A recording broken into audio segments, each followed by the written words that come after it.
Welcome to this demonstration.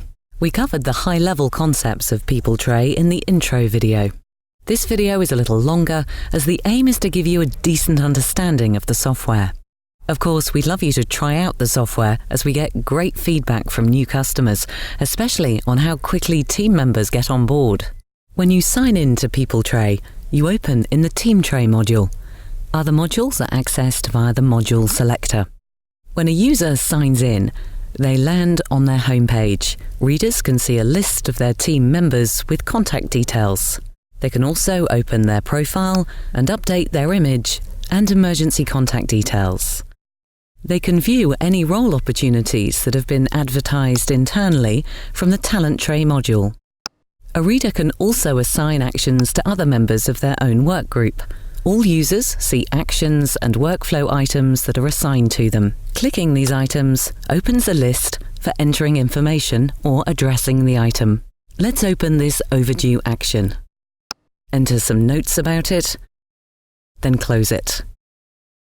Users can initiate workflows such as submit reports, register safety events and issues, or request approval for things like travel or purchases from the workflow buttons on their menu panel. Several workflows are pre-configured when you create a new account.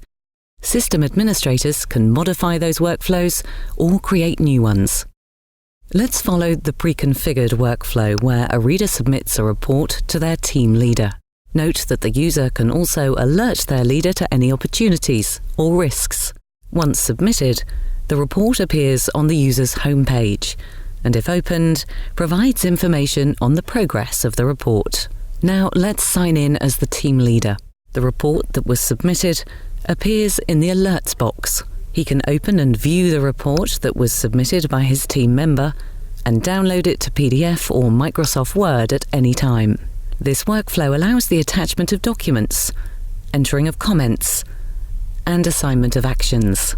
The leader has the options of returning the report to the initiator or can save or discard the report. Let's return the report to the initiator. The initiator's homepage now looks like this. An item is displayed in the workflow alerts.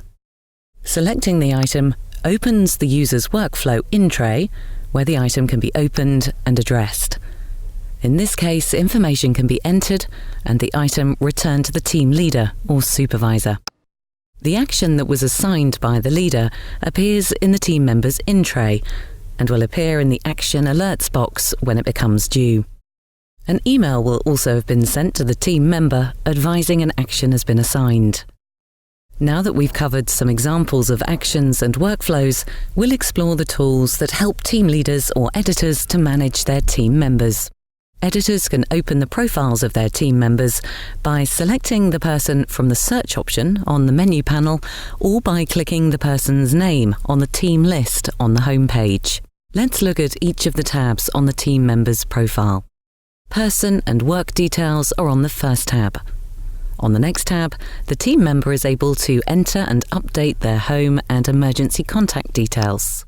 Adding documents to your team member is pretty easy. Let's add a role description.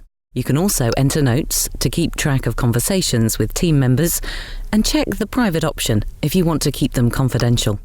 On the list of documents, you can see the status of expiring documents. Let's update Chloe's driver's license. You can see the history of documents if they're updated, which may be important if you need to show a person was compliant at an earlier time. We've already looked at actions, but note here that a history of actions for a person is available on their profile. Entering performance appraisals makes it easier to track performance and maintain continuity when a new supervisor takes over. It includes the ability to attach a document and set a date for the next appraisal. Team members have alerts on their homepage for upcoming appraisals and expiring documents for their team members. So let's look at some housekeeping. For system administrators, it's quite easy to configure different options such as work groups and document types. Workflows are also configurable. One of the great features of PeopleTray is the ease of managing user roles and modules. To manage user roles, the system administrator opens the person's profile and updates their user role settings and which modules they may access. Let's make Chloe the editor of her workgroup and give her access to the TalentTray module so that she can use the recruitment features. There are guides for all of the setup options for your account and for using PeopleTray to manage your team. Don't forget, you can try PeopleTray free for 30 days. The Fast Start Guide will help you start quickly.